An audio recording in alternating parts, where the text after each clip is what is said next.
पूर्व जेडीएस सांसद प्रज्वल रेवन्ना को उम्र कैद। रेप केस में दोषी प्रज्वल रेवन्ना को उम्र कैद। रेप पीड़ितों को 7 लाख का हर्जाना देने का आदेश। तो बड़ी खबर यहां पर हम आपको बता रहे हैं, रेप पीड़ितों को 7 लाख का हर्जाना देने का आदेश दिया गया है। पूर्व जेडीएस सांसद प्रज्वल रेवन्ना को सजा। पूर्व जेडीएस सांसद प्रज्वल रेवन्ना को उम्र कैद। रेप पीड़ितों को 7 लाख का हर्जाना देने का आदेश।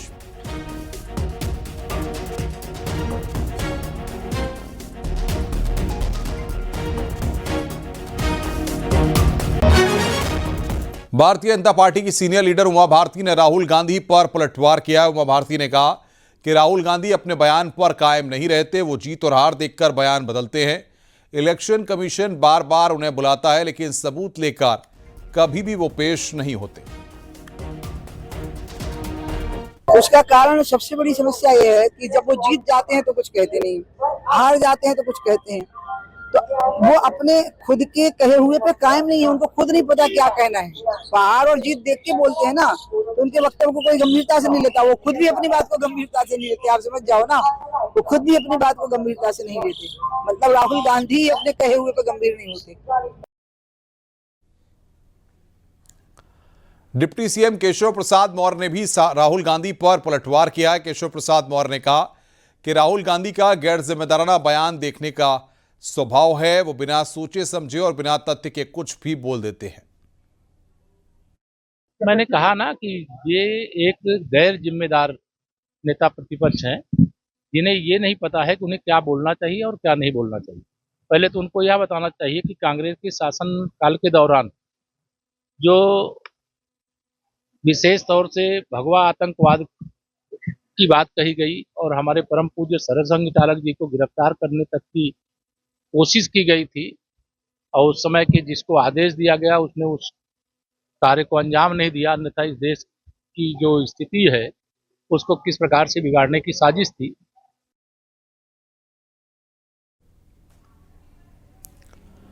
बीएसपी से एसपी में आए कैडर नेताओं से समाजवादी पार्टी कौन सा मिशनरी काम लेने की तैयारी कर रही है।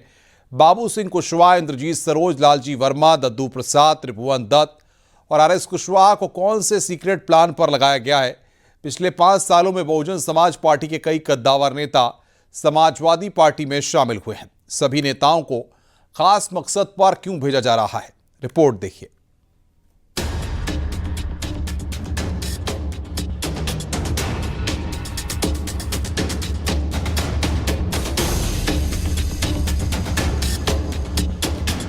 यूपी में 4 बार सत्ता में रहने वाली बीएसपी के बारे में कहा जाता है कि कांशीराम ने सिर्फ और सिर्फ कैडर बेस के आधार पर ही सरकार बनाई थी। एक जमाने में बहुजन समाज पार्टी का कैडर इतना मजबूत हुआ करता था कि पूरे उत्तर प्रदेश में उनका संदेश सिर्फ 1 घंटे के अंदर ही पहुंच जाया करता था। वक्त के साथ बहुजन समाज पार्टी का इतिहास बदला और वो न सिर्फ सत्ता से बेदखल हो गई, बल्कि वो उत्तर प्रदेश की राजनीति के सबसे आखिरी मुहाने पर पहुंच गई। इस बीच में समाजवादी पार्टी के राष्ट्रीय अध्यक्ष अखिलेश यादव ने बहुजन समाज पार्टी के कैडर के नेताओं को अपने साथ में मिला लिया। अब उन्हीं के नेताओं को सपा अध्यक्ष अखिलेश यादव ने जिम्मेदारी दी है। आज पूरे उत्तर प्रदेश में वो चाहे बहुजन समाज पार्टी से आए हुए सम्मानित नेतागण हों या पूरे उत्तर प्रदेश में जितने भी राजनीतिक दल हैं, उनके संवैधानिक व्यवस्था के तहत जो पूरी व्यवस्था चाहते हैं, वो सभी लोग पीडीए के अंतर्गत हैं। और समाजवादी पार्टी आने वाले समय में इस बात को ध्यान में रखते हुए 2027 के चुनाव को लड़ेगी। और मैं दावे से कह सकता हूँ कि आने वाले समय पीडीए ही उत्तर प्रदेश में शासन करेगी। बाबू सिंह कुशवाहा, इंद्रजीत सरोज, लालजी वर्मा, दद्दू प्रसाद, त्रिभुवन दत्त और आरएस कुशवाहा को सपा अध्यक्ष ने खास जिम्मेदारी देते हुए कहा है कि ये तमाम नेता एक बार फिर से बहुजन समाज पार्टी की कैडर को सक्रिय करें। समाजवादी पार्टी की पूरी कोशिश है, अखिलेश यादव की प्लानिंग है कि बसपा के इन दिग्गजों के जरिए अब मिशन 2027 को कामयाब बनाया जाए और जो जातीय समीकरण हैं, ओबीसी और दलित वोटरों को खास तौर से अपने पाले में मजबूती के साथ बांधे रखा जाए। वैसे तो समाजवादी पार्टी ये मानती है कि उसके पास यादव और मुसलमान वोट बैंक पहले से है, ऐसे में अब समाजवादी पार्टी की नजर दलित वोट बैंक पर है। साथ ही समाजवादी पार्टी ने यह भी तय किया है इन तमाम लक्ष्यों के पीछे समाजवादी पार्टी दलित वोटों को अपने साथ करेगी और 2027 के चुनाव को ज्यादा बेहतर करेगी। दलित वोट बैंक को अपनी तरफ करने के लिए काडर के नेता बहुजन समाज पार्टी की स्टाइल में काम करेंगे, घर घर जाएंगे और खास तौर से अपने 30 सालों के पुराने काडर के एक्सपीरियंस का लाभ समाजवादी पार्टी को देंगे। कैमरा गोपी के साथ अलाउद्दीन लखनऊ। वृंदावन के संत प्रेमानंद महाराज को हत्या की धमकी दी गई है। शत्रुघ्न सिंह नाम के शख्स ने गला रेतकर हत्या की धमकी दी है।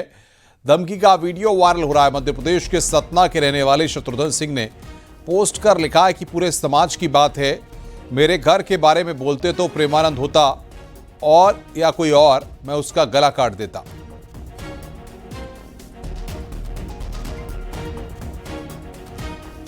सतना के रहने वाले युवक ने यहां पर धमकी दी है। वहीं प्रेमानंद महाराज को धमकी दिए जाने को लेकर संतों में आक्रोश है। प्रेमानंद बाबा पर शत्रुघ्न सिंह नाम के व्यक्ति ने गला काट कर हत्या करने का जो बयान दिया है उसकी हम कठोर शब्दों में निंदा करते हैं और उस व्यक्ति को चेतावनी देते हैं, तू गला काटने की बात करता है, तू बाबा को छूकर ही दिखा दे। जब तक हम जीवित हैं तब तक बाबा की तरफ कोई आंख उठा के नहीं देख सकता। यदि कोई गोली मारेगा तो सबसे पहले ये दिनेश फलारी की छाती बाबा के सामने खड़ी होगी। हम मर जाएंगे लेकिन बाबा को आंच नहीं आने देंगे। तो मैं ये कहना चाहता हूँ कि समाज को साधु का सम्मान ना करे कोई बात नहीं, लेकिन अपमान करने का अधिकार नहीं है। आप भिक्षा दें या ना दें आपका कर्म है, आप ग्रस्त हैं, लेकिन आप डंडा मारने के अधिकारी नहीं हैं। तो जो साधुओं के लिए अभद्र टिप्पणी करते हैं वो वास्तविकता में समाज उनको दंड दे और ऐसा कदम ना उठाया जाए, क्योंकि पहले भी आपने हनुमान जी का अपमान किया तो पूरी लंका जल गई थी, एकमात्र विभीषण बचे थे। तो जो गला काटने की, जो धमकाने की और जो हरकतें कर रहे हैं उन लोगों के लिए मैं समाज से यही कहता हूं और सरकार से भी कि साधु सुरक्षित हैं, कन्या सुरक्षित हैं और तभी देश सुरक्षित है। कथावाचक पंडित प्रदीप मिश्रा का एक बयान सोशल मीडिया पर वायरल हो रहा है, जिसमें एक कथा के दौरान प्रदीप मिश्रा केंद्रीय गृह मंत्री अमित शाह को कलयुग में शंकर का स्वरूप बता रहे हैं। वीडियो इसी साल 24 अप्रैल का है।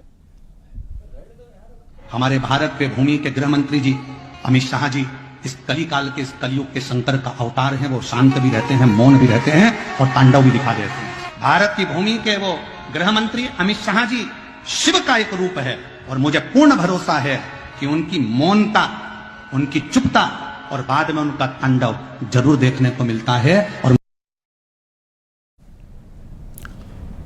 रुक रहे हैं यहां पर ब्रेक के लिए। खबरों का सिलसिला लगातार जारी है। आप देख रहे हैं न्यूज़ 18 उत्तर प्रदेश उत्तराखंड।